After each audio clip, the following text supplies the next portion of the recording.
Devil May Cry, a game made by Capcom, a major game studio that has created many classics that people know and love, and this game is no different from the rest. Devil May Cry came out in 2001 for the PlayStation 2 and was originally going to be Resident Evil 4, but the developers felt like it didn't fit the Resident Evil franchise and it became its own title. According to Wikipedia, it's considered among the greatest video games ever made. Now, we can of course take this with a grain of salt considering that anyone can edit Wikipedia, but today I'm here to give my take on the game and talk about what I experienced playing this game, so let's get into it. Devil May Cry has 23 missions in it, and playing through all of them, I can definitely say that the story lacks in the middle part of the game. Now, for a quick retell of the story, Dante is a demon hunter who is the son of legendary Dark Knight Sparta, who challenged the underworld and sealed off the underworld from the real world.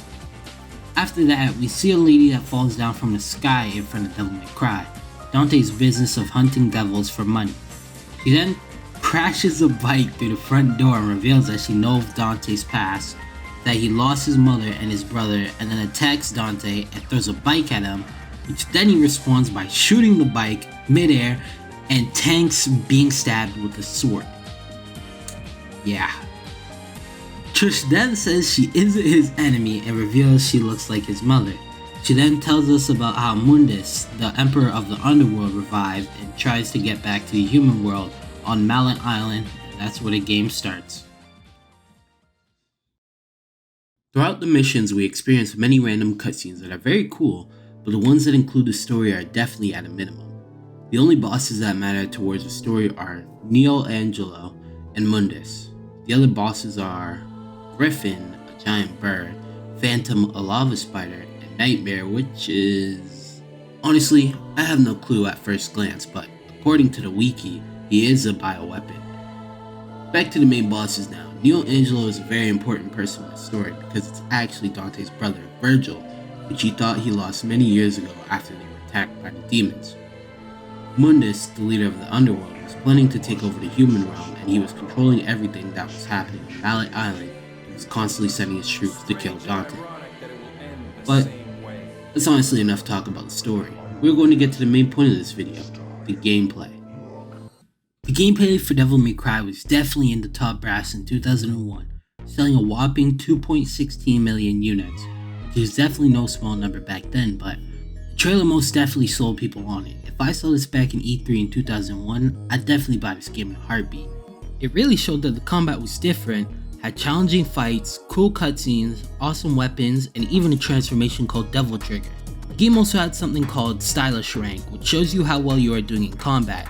And let's just say I wasn't the greatest, but cut me some slack, it was my first time playing. It also gives you a letter grade to tell you how you did in a level, which is based off of your Stylish Rank and what items you use. And I had about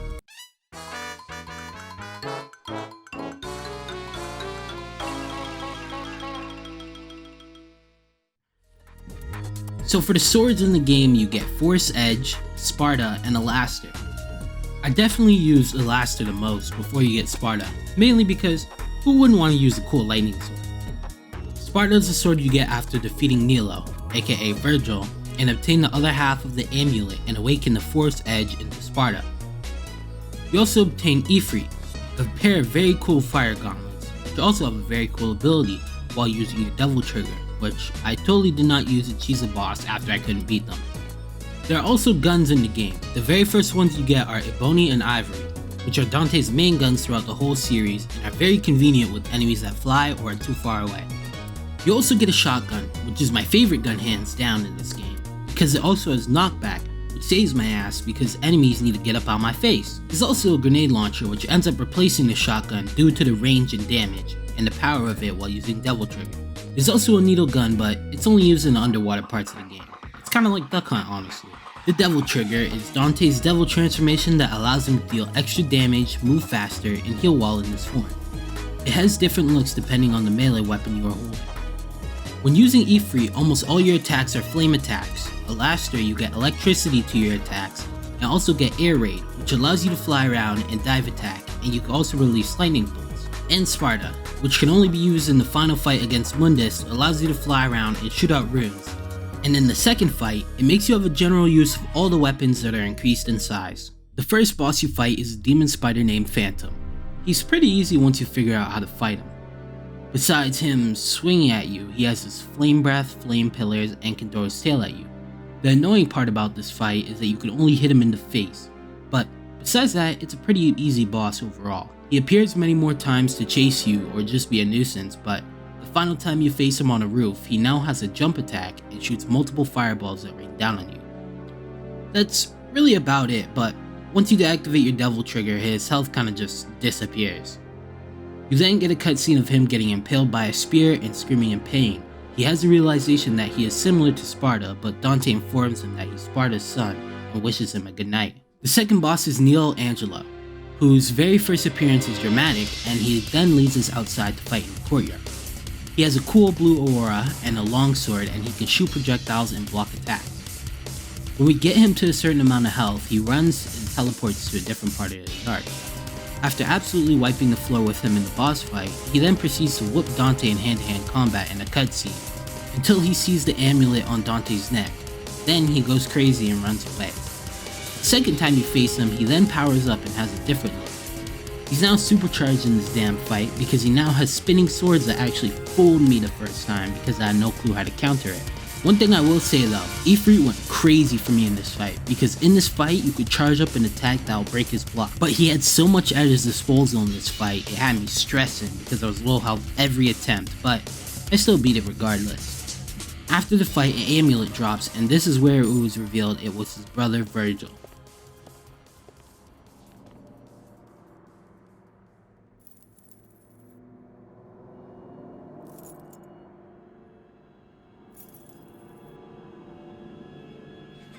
Virgil, Dante, happy birthday. Wow! I want chocolate!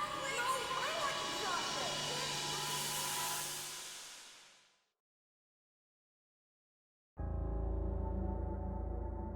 want chocolate! Trish, Virgil has been defeated. You know what you must do. Now go.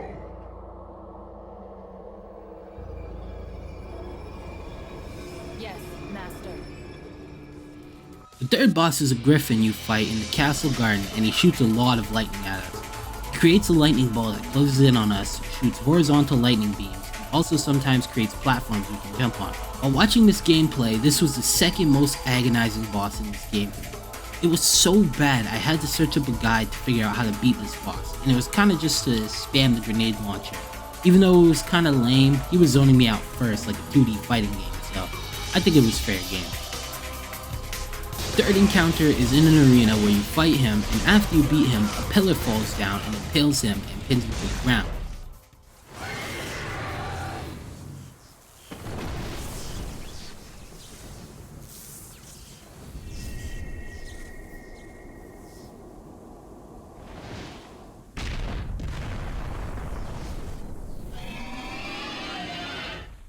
Where right after, he begs Mundus to give him more power to defeat Dante, and then proceeds to get absolutely obliterated by Mundus for failing to kill Dante. Even more so.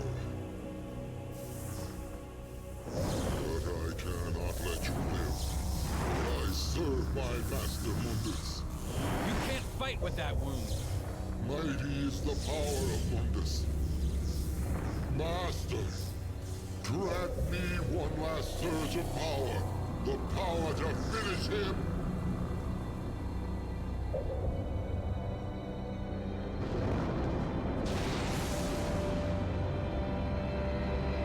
Master Mundus.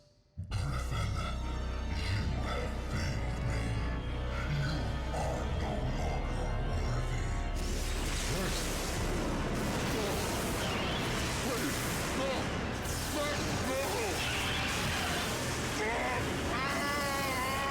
Master, no!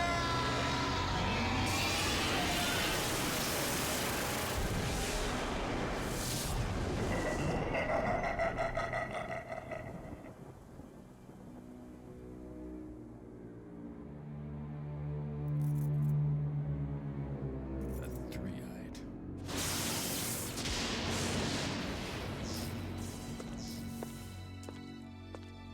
You beat him. Maybe it was too easy for you. Mundus. His heinous ways make me sick, killing even his own, like they were nothing. He's the one that took the life of my mother, my brother, and Shirley. My mother used to always tell me that my father was a man who fought for the people. He had courage and a righteous heart. In the name of my father, I will kill Mundus.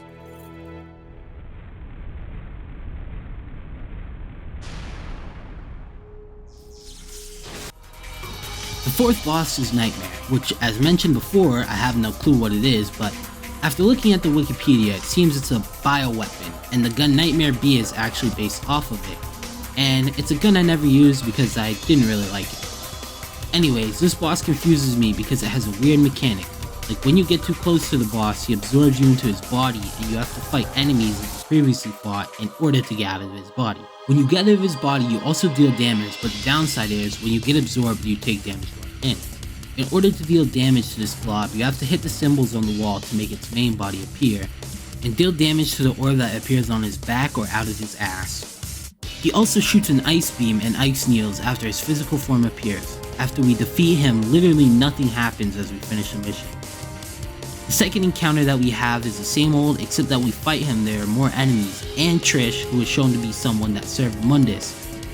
Who would have seen that coming? But no worries, because I'm a gamer at this point, this boss is easy peasy. Okay, maybe not, because Trish also shocks you in the middle of a fight, so it's a little annoying, but no problem as I succeed in killing that.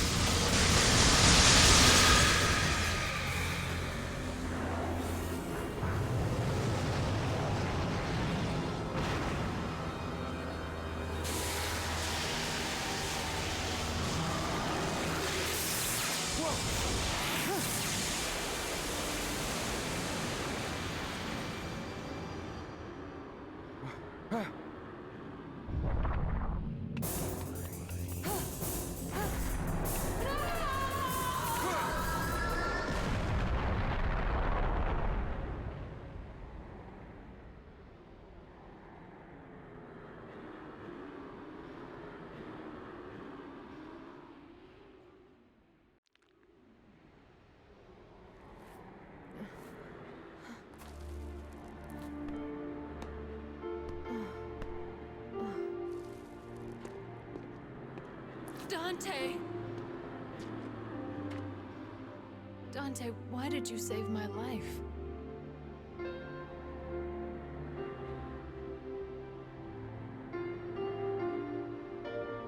Because you look like my mother.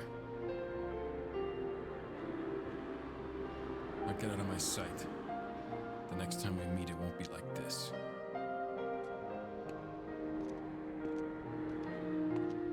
Dante! Don't come any closer, you devil! You may look like my mother, but you're nowhere close to her. You have no soul. You have the face, but you'll never have her fire!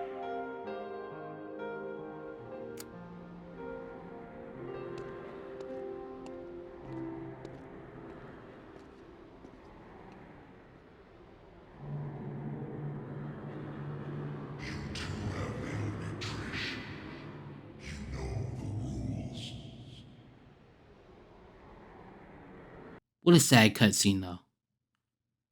The last and especially not least is Mundus. Now, I need you all to understand that this has got to be one of the hardest boss fights for me, next to Naruto vs the Tailed Beast and the Nameless King, because this fight actually had me taking hour breaks in between. Matter of fact, look how many times I died real quick.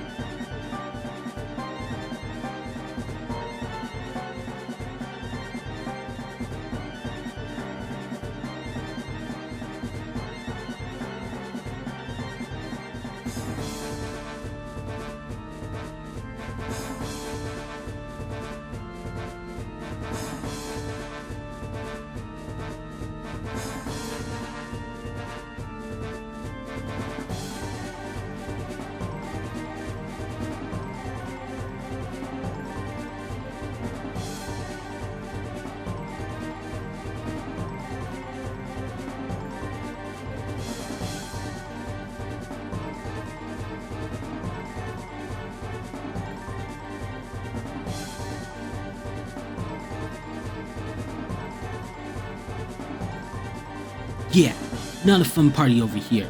And on top of that, the first time I beat the flying part, I thought that was it, until stage 2 happened, and oh my goodness did I lose my mind. Having a boss fight with no indication on how to beat it, and because I kept constantly dying and using all my yellow orbs, I had to keep restarting the level.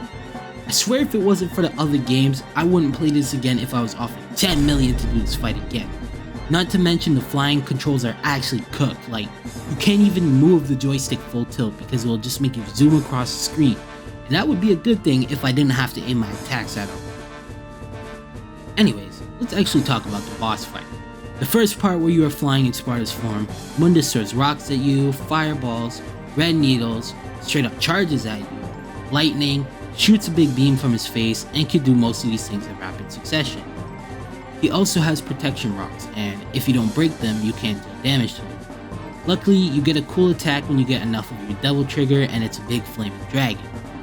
After you beat him, you go into stage 2 where you are grounded for the fight, and to be honest, I have no clue how to explain this fight, because I just had to cheese him from a guide I saw, where you just equip an untouchable, go into devil trigger, and just straight up spam fists at him.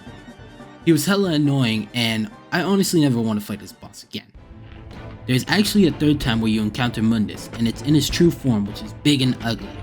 And all I mostly did was spam the grenade launcher, and once you defeat him, Trish comes and saves our ass by giving us her lightning powers, and we combine it with Ifrit's powers and shoot Mundus and seal him? Kill him? I'm not really sure, but after that we get a corny ass scene where they reunite, and then by God's grace they give them a way out. Trish! Dante.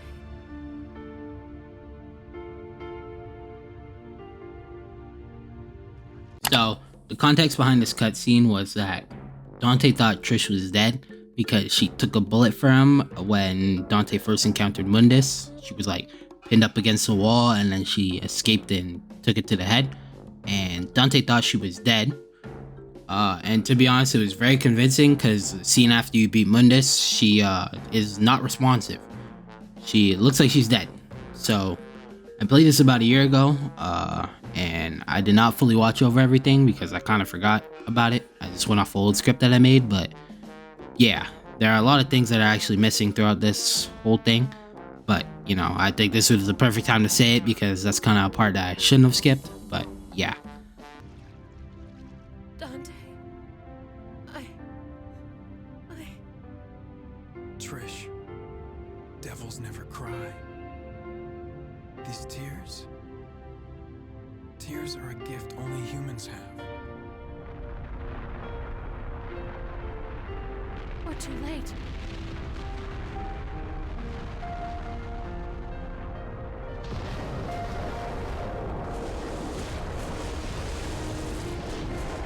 No, Trish, it's never too late.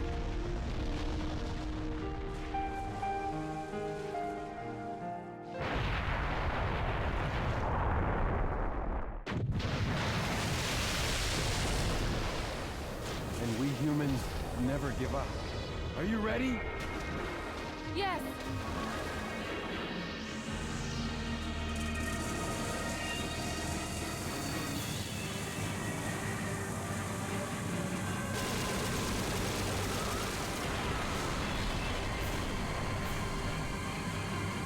Let's rock. With a cool minigame flying the plane out through the caverns, which is pretty cool, and the final cutscene and end credits.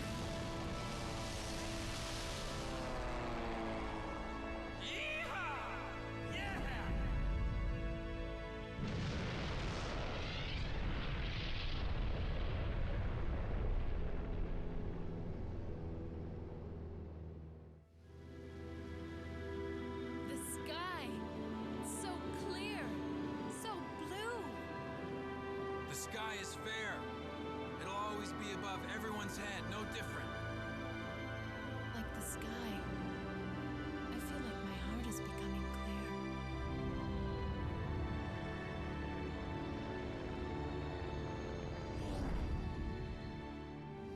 Let's not forget, though, the Underworld's evil is still alive.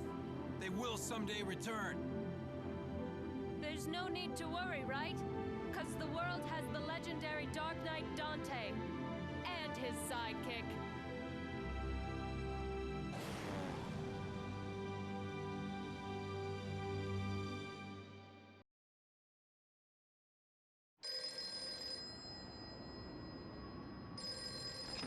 devil never cry. Yes? Okay, great. Where's the place? We'll be right there. This one has the password. Sounds heavy. Okay, let's get it over with in 10 minutes. Can't let a single one of those suckers live. 5 minutes. More than enough. Now, my final thoughts after playing this game were a few issues that I have with the game, not too harsh considering how great it is. First off, this is a general one with older games. It's the zero indication of where to go in certain levels, to the point I spent 40 minutes in a level. Like, are you actually kidding me? It may just be me, but I'm not sure. When my average was between 3 to 10 minutes in the beginning, it skyrockets the more missions I go through, but considering most older games are like that, it's not a major critique point for me. Another thing was the corny ass cutscenes for me at the beginning of the game. I thought Dante was this cool and collected guy, but at some points he seems a bit too edgy, and it's kind of like a weird mix, which I like that they got rid of it in the future titles, but sometimes Dante would be super serious and just says something that seems out of place for how he's acting. And this last scene in the game had me looking like this. Positives of this game though are definitely plenty, but I'll point out some that I like. First off, the story was really good because it felt like it's being set up for something great while being great at the same time, if you get me. There were many little things like Trish looking like Dante's mom, the amulet Angelo dropped that belonged to Dante's brother Virgil, and how the underworld's trying to come back to the human world. It's very simple and quite entertaining to see how everything wraps up nicely and sets itself up for a sequel. The gameplay was very unique, especially for its time. It was definitely an inspirational game for many companies. The many swords and guns to choose from, also a mechanic called Devil Trigger, made the game very fun with the option to help you cheese bosses. I think that there were enough for me to buy the whole series, considering that if this was the first one, it just had to keep getting better and better. Unfortunately, that won't seem to be true as we move on to the second game.